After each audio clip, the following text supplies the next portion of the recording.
Most people who start an Etsy shop get stuck in the same place. They don't know what to sell. They either make whatever they feel like and hope someone wants it, or they spend weeks overthinking and never launch anything. I chose my niche in one sitting. I had a hypothesis, I tested it with data, and I launched it. Before I get into what I did, I want to talk about the two ways that I've seen most people sell on Etsy that I don't personally think always work out the best. The first is pure passion. I love this thing so much, so I'm going to make products and sell them. And in my humble opinion, I do think passion is a good starting point, but I don't think it is a good strategy. Plenty of people are passionate about things that nobody cares about, and trust me, I know because I've researched. And then the second way that I've seen most people approach how they sell on Etsy is basically pure trend chasing. This particular thing is selling really well right now, so I'm gonna jump on it and make my own. And the problem is that by the time most people see and react to a trend, the market is already really crowded and the opportunity has almost passed because people don't care as much by that point. What I think actually works is something in between. You start with a hypothesis, something that you believe has real potential, and then you use data to either confirm it or kill it before you spend a single cent on any materials. That's it. That's the whole framework. My hypothesis was Beyonce. I want to talk about exactly why I landed there. Because it wasn't just random, and it wasn't just because I'm a fan, even though I am a proud member of the Beehive. Three things pointed me there before I even looked at a single piece of data. And the first was timing. This was in 2025 when the Cowboy Carter era was in full swing. The album cycle had been creating a very specific cultural moment with a very specific aesthetic that I hadn't seen fully represented on Etsy yet. When a cultural movement is happening in real time, that's a signal worth paying attention to. Second was the audience. Beyonce fans are not casual. We are passionate, we are loyal, we spend the money on things that allow us to represent that identity as fans. And that is exactly a buyer profile that you want. An enthusiastic niche with high purchase intent is always way more valuable than a broad niche with just passive interest. And the third thing was personal connection. I understood this buyer because I am this buyer. I knew what was missing in the market because I had already been looking for it myself, and I couldn't find it to either the quality or the aesthetics level that I personally wanted to begin with. And when you're your own target customer, you have an insight advantage that data alone cannot give you. Once I had my hypothesis, I sat down and I tested it. Everything happened in one sitting, a few focused hours of looking at real data. And I wasn't doing this sequentially. I was running threads in parallel and kind of letting them inform each other. And I started with the Etsy search bar, typing in Beyonce related terms and seeing what auto-populated. That tells you immediately what people are searching for right now, not what you think they're searching for, what they are quite literally typing in real time.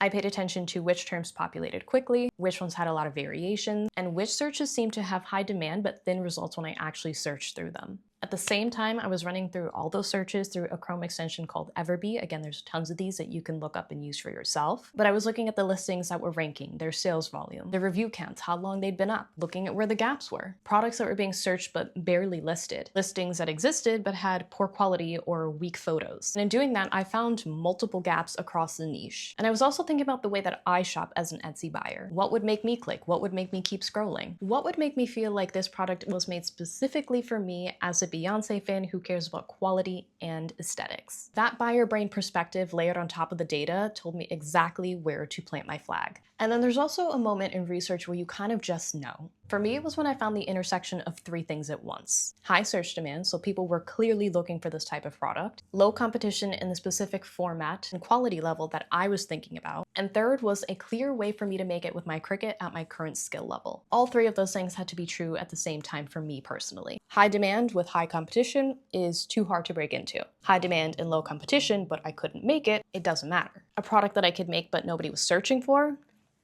Pointless. And that research didn't take weeks. Like I said, it took just a few focused hours of just really sitting down and combing through everything that I was seeing on Etsy itself. It only took a few hours because I knew exactly what I was looking for kind of going into it because I had my hypothesis already formed. And I want to be honest about something because I think it matters. The data confirmed my hypothesis, but it didn't create it. I brought something to the research that no tool can give you. Genuine familiarity with the niche. Real opinions about aesthetics and quality. And a clear clear sense of what was missing because I personally felt that gap as a buyer myself. That personal layer is not a nice to have, it's actually a competitive advantage for you. When you understand your buyer from the inside, you can make product decisions, pricing decisions, and listing decisions that a purely data-driven seller cannot. You know what the community cares about, you know the language they use, you know exactly what they'll pay for and what they'll dismiss. Lead with something you have a real reason to believe in. Use data to confirm it, then your own buyer instincts to fill in the gaps that data can't see. If you're stuck on what to sell, here's how I'd approach it. Start with what you know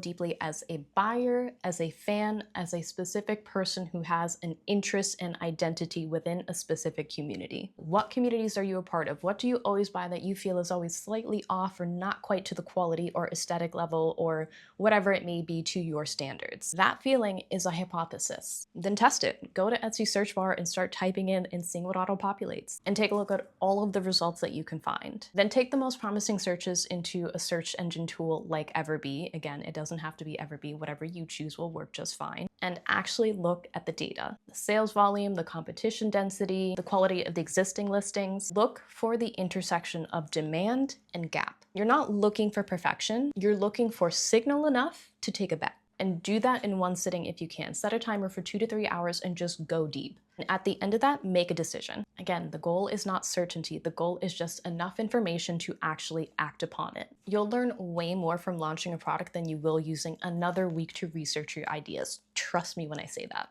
I turned this whole process into a freebie that you can use to guide you. It walks you through each step in order with space to write your findings as you go through this process. And it's designed to be open on your phone or your laptop while you're doing the research so that you can actually stay focused and don't miss anything major in the process. The link for that is in the description, and I would highly suggest you grab that before you open your Etsy shop. And if you haven't seen my other Etsy videos, I have one on how I got my first sale within 3 days, how I raised the price of my product by 83%, and one on how I started to build this whole Etsy business from scratch at my dining room table. All linked below, so you can definitely subscribe if you want to keep updated on this whole process.